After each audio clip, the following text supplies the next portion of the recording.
violence in Buddhism refers to acts of violence and aggression committed by Buddhists with religious, political, and socio-cultural motivations. Buddhism is generally seen as among the religious traditions least associated with violence, but in the history of Buddhism there have been acts of violence directed, fomented or inspired by Buddhists' teachings, interpretations, and practices. Buddhism encompasses a variety of traditions, beliefs and spiritual practices largely based on teachings attributed to Gautama Buddha. Ahimsa, a term meaning not to injure, is a primary virtue in Buddhism. Nirvana is the earliest and most common term used to describe the goal of the Buddhist path and the ultimate eradication of dukkha. Violent actions and thoughts, actions which harm and debase others and thoughts which contemplate the same, stand in the way of spiritual growth and the self-conquest which leads to the goal of existence, and they are normally deemed unskilled and cannot lead to the goal of nirvana. Buddha condemned killing or harming living beings and encouraged reflection and mindfulness as right action. Therefore, the rightness or wrongness of an action centers around whether the action itself would bring about harm to self and/or others. In the Ambalattika Rahula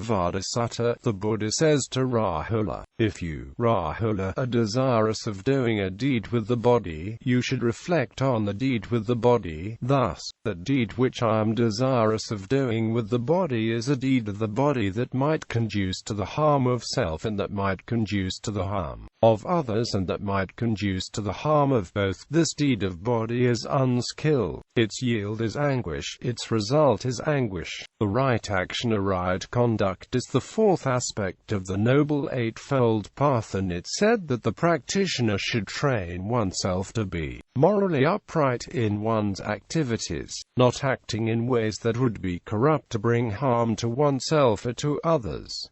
In the Chinese and Pali Canon, it is explained as, "And what is right action? Abstaining from taking life, from stealing, and from illicit sex. This is called right action." For the lay follower, the Kunda Kamarapata Sutta elaborates, "And how is one made pure in three ways by bodily action? There is a case where a certain person, abandoning the taking of life, abstains from the taking of life. He dwells with his knife laid down, scrupulous, merciful, compassionate for the welfare of all living beings. Abandoning the taking of what is not given, he abstains from taking what is not given. He does not take, in the manner of a thief, things in a village or a wilderness that belong to others and have not been given by them." Saramba can be translated as, accompanied by violence.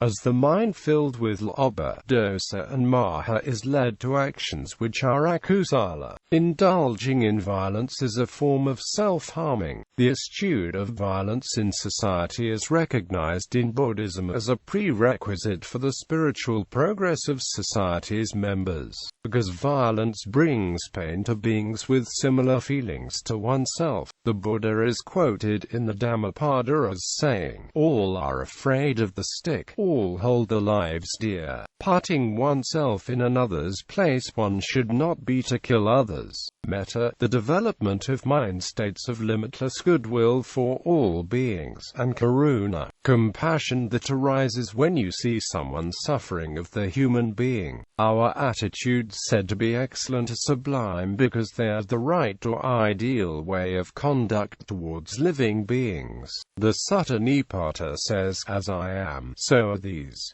As are these, so am I," drawing the parallel to yourself, neither kill nor get others to kill. In Buddhism, to take refuge in the Dharma, one of the three jewels, one should not harm other sentient beings. The Nirvana Sutra states, by taking refuge in the precious Dharma, one's mind should be free from hurting or harming others. One of the 5 precepts of Buddhist ethics, Asila, states, "I undertake the training rule to abstain from killing." The Buddha reportedly stated, "Victory breeds hatred. The defeated live in pain."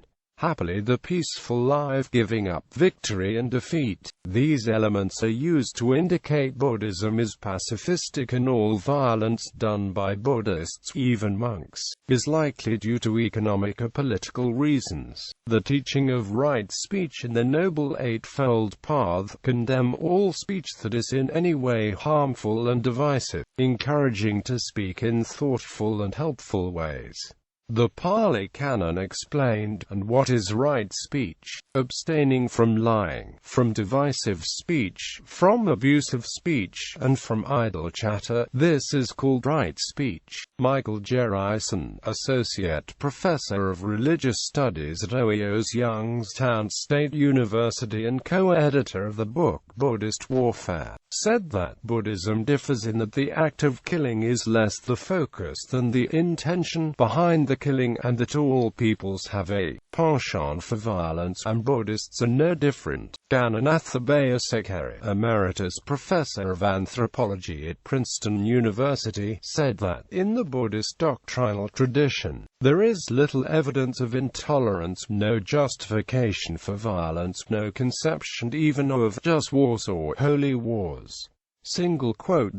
One can make an assertion that Buddhist doctrine is impossible to reconcile logically with an ideology of violence and intolerance.